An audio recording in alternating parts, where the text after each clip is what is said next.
Bismillahirrahmanirrahim. Assalamualaikum warahmatullahi wabarakatuh. Halo sahabat-sahabat yang udah daftar KPPS Pemilu 2024. Di sini saya akan menjabarkan tugas ketua dan anggota KPPS dari yang ke-1 sampai yang ke-7 dalam Pemilu 2024 nanti. Kemungkinan tugas-tugas ini akan hampir sama dengan pemilu tahun-tahun sebelumnya, seperti tahun 2019. Mungkin ada penambahan sedikit, tapi di sini yang perlu kita ketahui itu adalah bagaimana tugas pada saat hari hanya dan sebelum pelaksanaan pemilu ini. Nah, teman-teman, kita langsung aja ya, kita pelajari. Nah, yang pertama, teman-teman, anggota pertama yang merangkap sebagai ketua, itu tugasnya, teman-teman. Yang pertama itu nanti akan memanggil pemilih berdasarkan nomor urut kedatangan yang telah dituliskan pada model C6.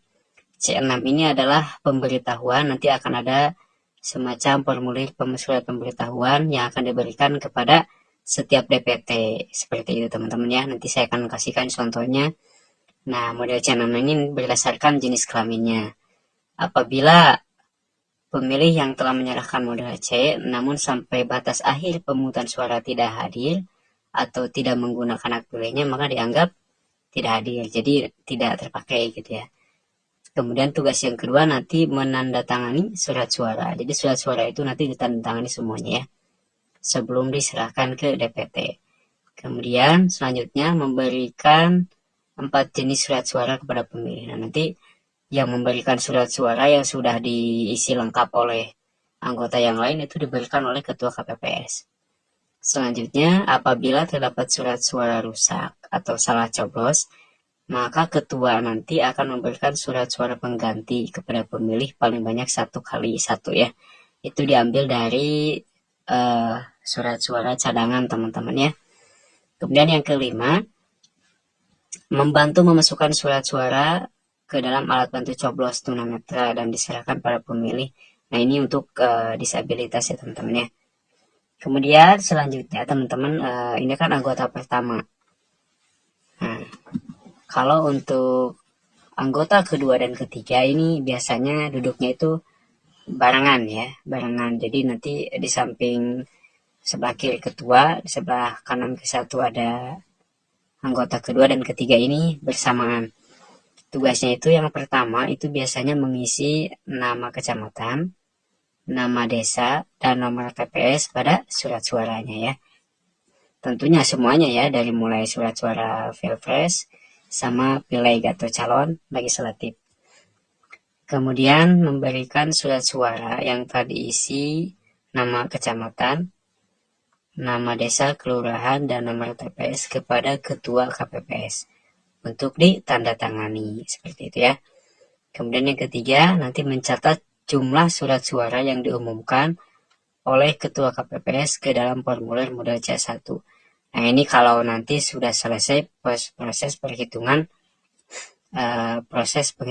suaranya ya, pemungutan suaranya. Jadi kalau udah beres, nanti mengisi formulir C1. Nah, nanti kita akan bahas C1 ini di video berikutnya karena pemilunya juga masih lama ya. Kita pelajari aja dulu tugas-tugasnya atau SOP-nya teman-teman. Kemudian selanjutnya ini yang anggota kedua ketiga itu membuka surat suara satu persatu. Nah, nanti dibantu ya, surat suaranya dibuka ini pada saat penulisan penghitungan suara. Kemudian menghitung surat suara yang sah nantinya ya. Next, tugasnya yang kedua yang ketiga ini apa lagi? Nah, kita cek ya. Kemudian nanti bersama dengan ketua KPPS bertugas untuk menghitung suara yang sah ya, yang diperoleh masing-masing parpol dan calon, serta suara sah calon anggota DPD. Itu yang sahnya yang dihitung ya. Kemudian nanti menjumlahkan surat suara yang sah yang diperoleh parpol dengan suara sah seluruh calon partai politik yang bersangkutan untuk masing-masing parpol. Kemudian menjumlahkan seluruh suara yang sah yang diperoleh seluruh partai politik. Nanti menjumlahkan suara tidak sah. Jadi semuanya itu harus sesuai teman-teman, yang dihitung itu semuanya yang masuk dengan yang nanti keluar itu harus sama jumlahnya ya. Nah, nanti mengisi formulir model C, mengisi formulir lampiran model C1 rekapitulasinya ya, berdasarkan model C1 plenonya. Kemudian mengisi kolom surat suara sah parpol anggota DPD berdasarkan model C1. Nanti mengisi kolom surat suara tidak sah. Jadi ada kolom surat suara yang sah berapa, yang tidak sahnya berapa. Nanti dijumlahkan yang sah dan yang tidak sah dan dicocokkan dengan jumlah pada model C1. Nah, nanti prakteknya kita bisa lihat di pelatihan nanti ya, di bimbingan teknisnya. Kemudian selanjutnya, anggota yang keempat, teman-teman. Ini di samping anggota 3 ya. Tugasnya yang pertama, menerima pemilih dan memeriksa model C6 yang dibawa pemilih dan mencocokkan dengan DPT, DPTB atau DPK. Nanti jadi si surat yang dibawa untuk memilih itu oleh DPT nanti dicocokkan ya datanya dengan DPT yang ada di formulir. Tapi seperti itu teman-teman ya. Ini tuh anggota yang keempat. Kemudian memeriksa jari-jari tangan pemilih untuk memastikan tidak ada tinta tanda telah memilih ya. Jadi si tangannya itu masih bersih.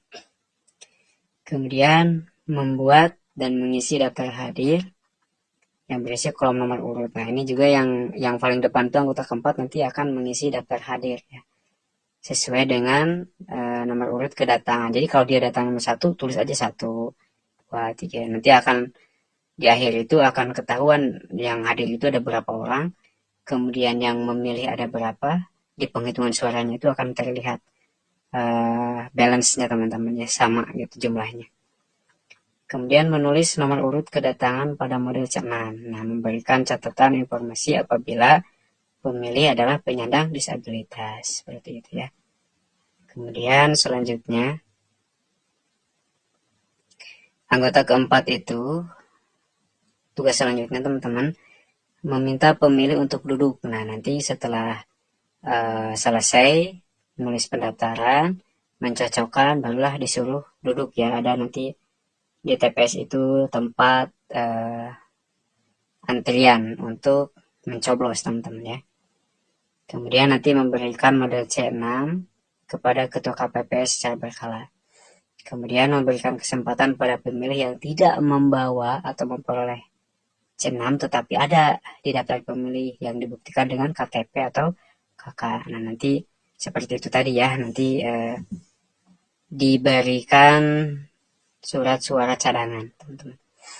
Kemudian ke-8 memberikan kesempatan pada pemilih yang tidak terdaftar dalam DPT yang membawa KTP atau KK lain untuk memilih di TPS yang sesuai dengan alamat yang tertera di dalam KTP atau paspor, memilih 1 jam sebelum berakhir. Nanti mungkin sudah selesai. Nah, nanti ini diberikan diberikan surat suara nantinya ya, dan mencatat di model AT khusus. Jadi kalau ada yang tidak terdaftar tapi dia punya KTP, nanti dicatatnya di model AT khusus ya.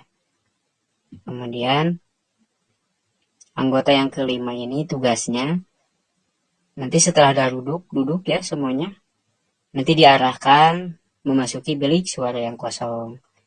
Kemudian membantu pemilih yang disabilitas atau yang harus dibantu ya, seperti yang sudah tua. Kemudian bersama dengan anggota keempat membantu ketua KPPS untuk melakukan beberapa hal. Jadi ada hal yang lain dan nanti di lapangannya kita pasti sudah tahu ya bagaimana pelaksanaannya. Kemudian selanjutnya anggota yang keenam teman-teman ya. 1. Membantu mengarahkan pemilih untuk memasukkan surat suara ke dalam kotak suara. Nanti kalau yang ke-5 itu kan dia mengarahkan untuk mencoblos.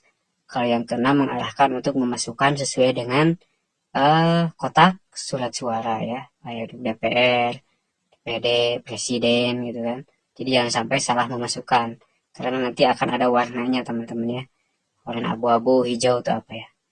Kemudian memastikan seluruh surat suara yang digunakan oleh setiap pemilih telah dimasukkan. Jadi pastikan surat suara tersebut sudah dimasukkan, atau nanti ada yang terlipat 2, nanti harus sesuai ya.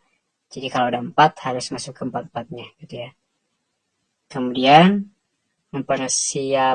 mempersilahkan pemilih menuju tempat duduk anggota KPPS ke-7 dekat pintu keluar, gitu ya. Jadi kalau udah milih duduk dulu ya. Nah, nanti bersama anggota ke-7 menyusun dan mengelompokkan surat suara sah masing-masing parpol dan surat suara yang tidak sah. Nanti ya kalau setelah akan penghitungan suara teman-teman kalau udah selesai pemilihannya. Kemudian selanjutnya anggota ke-7 ini mudah sekali teman-teman ya, mempersilahkan pemilih untuk mencelupkan salah satu jari tangannya ke dalam botol tinta. Jadi ini mah yang tukang celup ya teman-teman ya. Celupkan dengan jangan sampai udah dicelup langsung dihapus, gak boleh ya. Biarkan sampai kering. Jadi supaya tidak dicuci atau mencoblos lagi ya. Jangan sampai. Jadi ini harus teliti juga ya. Gak boleh sedikit juga acolomkeun sing jaronya. Memastikan jari pemilih yang tercelup tanpa tidak dihapus. Nah, tidak dibersihkan. Kemudian mempersilahkan pemilih untuk keluar TPS. Nah, itu teman-teman ya. Kalau yang dua lagi itu kan ada anggota Linmas ya, itu mah cuman untuk menjaga keamanan aja ya, ketertiban agar kalau ketika para DPT ingin masuk itu diatur gitu ya supaya rapi, tertib, damai gitu kan, tidak terburu-buru, tergesa-gesa. Jadi yang Linmas yang dua ini hanya untuk menjaga ketertiban saja teman-teman ya, dan menjaga surat suara hingga sampai ke nanti sekretariat PPS. Itu saja teman-teman, sedikit tugas-tugasnya ya, tapi nanti kita lihat di prakteknya seperti apa, ataupun di pemilu 2024 ini apakah ada tambahan atau tidak, nanti kita lihat saja. Semoga bermanfaat. Jangan lupa bantu like, komen, dan subscribe. Kita belajar bersama, kita menjadi KPPS bersama, dan semoga bisa maju bersama. Assalamualaikum warahmatullahi wabarakatuh.